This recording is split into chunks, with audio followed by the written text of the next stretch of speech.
हमारे domestic cricketer को कितने पैसे मिलते हैं? अभी तक मुझे नहीं पता, क्योंकि मुझे पहले पता था। अभी आई थिंक पूरे साल भी अगर वो खेलेगा तो 20 पिछले 15-16 लाख का बंदा सेंट्रल कॉन्ट्रैक्ट मिला पूरे साल के? 20-30 लाख। नहीं, पिछले 2 सालों से इनको मिल रहा था तकरीबन कोई साल का कोई 24-25 लाख रुपए डोमेस्टिक प्लेयर को? साल ये किस का। लेवल के डोमेस्टिक प्लेयर को? ये फर्स्ट क्लास। First class. अस्सलामुअलैकुम दोस्तों, Imad Wasim does not know how much his country player earn in domestic cricket, but he is very well aware what Indian players earn. India को कितना मिल रहा है आपको पता है ये नहीं बात? बताएं अंदाजन। इंडिया को रफली एक प्लेयर उनका खेलता है ना, एक साल इंडियन करेंसी 1 करोड़ से ऊपर कमाता है वो। इंडियन उनके करेंसी एक मैच की आज 2.5-3 लाख रुपया मैच फीस है। 3 करोड़ हो गए हमारे।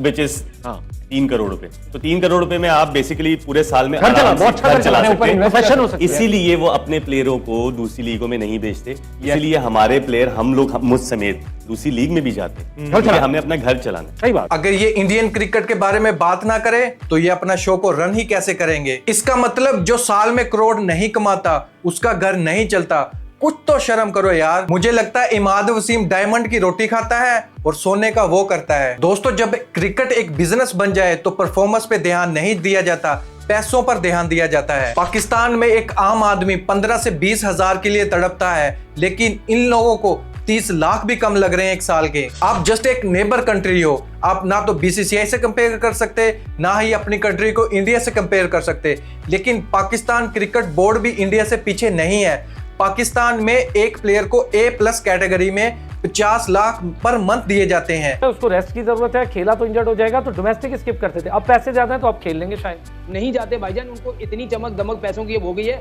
और आज मैं बताऊं कि 60 लाख रुपए ए कैटेगरी को आप दे रहे हैं, ठीक है? फिर B आईसीसी के शेयर के साथ 41 लाख रुपए 41 लाख रुपए दे रहे हैं। फिर आप सी को 17, फिर डी को 11.5 लाख रुपए दे रहे हैं। ये वो हैं। और अभी मैं देख रहा था कि ए कैटेगरी वाले को सालाना 22 करोड़ रुपए मिलेंगे तीनों को, जिसमें रिजवान है, शाहीन है और बाबर है। जब इतने पैसे लेंगे फिर उसके बाद आप जो है 2 लीग भी जाके खेलेंगे तो भाई वो डोमेस्टिक आईसीसी के शेयर के साथ। इसके अलावा बोनसेस अलग और भी आईसीसी की तरफ से जो रेवेन्यू बनता है पाकिस्तान क्रिकेट बोर्ड में 3% प्लेयर्स का भी है। बीसीसीआई की तरफ अगर आप देखते हो तो वो A+ प्लेयर को 7 करोड़ देता है। A+ कैटेगरी में शामिल है रोहित शर्मा, विराट कोहली, जडेजा, जसप्रीत बुमराह। ये सब A कैटेगरी के प्लेयर हैं, इनको ईयरली 7 करोड़ मिलते हैं बीसीसीआई की तरफ से। और बीसीसीआई B कैटेगरी प्लेयर को 3 करोड़ देता है और C कैटेगरी को 1 करोड़ देता है।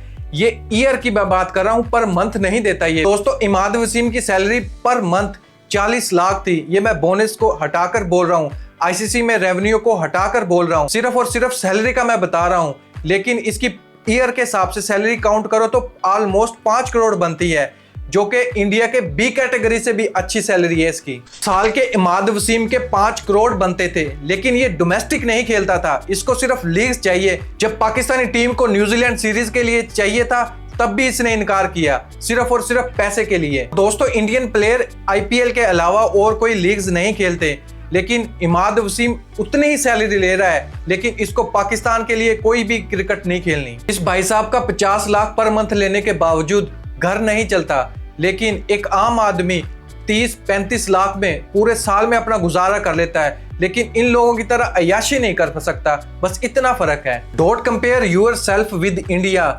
145 करोड़ और 24 करोड़ में बहुत फर्क है। दोस्तों, स्पेशली इन प्लेयर्स की कभी भी भूख खत्म नहीं होगी।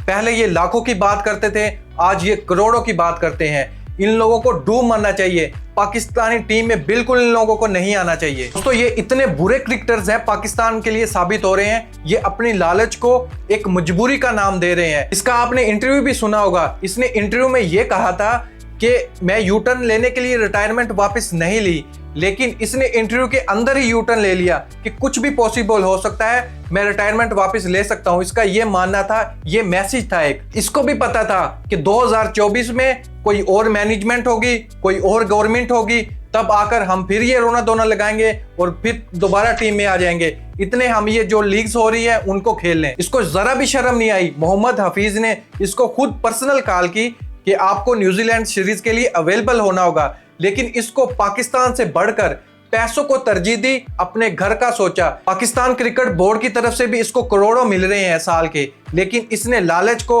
अपने घर का नाम दे रखा है और पाकिस्तानी अवाम को बेवकूफ बना रखा है। और वो लोग भी पागल हैं जिसने इसको अपने हाथों पे उठा रखा है। दोस्तों, सबसे बढ़कर आपकी राय कमेंट बॉक्स में बताएं।